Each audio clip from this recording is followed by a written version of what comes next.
I bought the lie that diet culture sold me when I was 10 years old that told me if I am thinner, thin enough, then I will be happy. But at 10 years old, I felt the furthest thing from happy. And so the emotion that I most connected with my body was shame. After that, shame followed me like a shadow. And after the 90210 incident, I knew I had to take action. So I grabbed the handle of my father's toothbrush and shoved it down my throat until I vomited, and thus began my nearly lifelong battle with eating disorders. It's an issue that affects practically every woman and girl that I know. I wasn't tall enough, I wasn't skinny enough, I wasn't blonde enough, I just wasn't enough. I've been to agencies that turn around and said, you're too big. Even to the point where I went to a casting where I just walked in the door and they just said, no.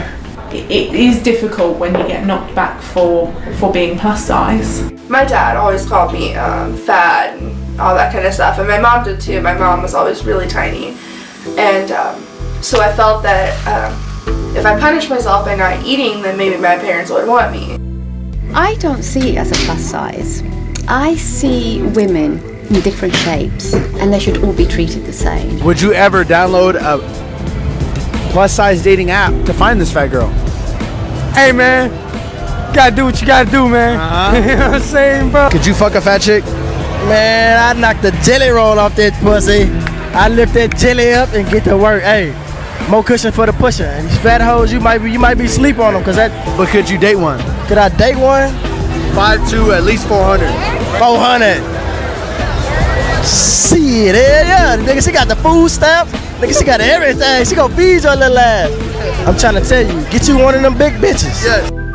Society will eat you up and spit you out, and they don't care. They don't care. You have to love you and know that you are of importance to someone, and that someone is always self. It takes a lot to walk away, and it took a lot of trying to fix this broken road that we were on together. It got to the point where I was walking it alone. The last relationship that I was in, I almost died.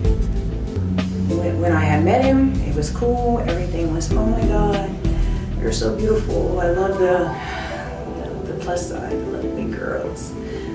And I was like, okay. Everything seemed like it was working.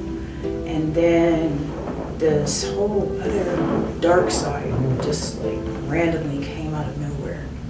And he got mad one day and just choked me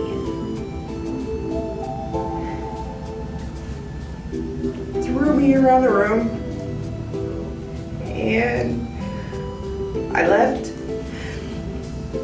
and then I went back. When I knew he was gone, I went back, and then he somehow just kind of weaseled his way back in, and I'm just like, after something like that, you kind of just don't care. It's like, you try to kill me. There are some of us that we are in this situation because we don't really understand the power of love and what it covers and what it does.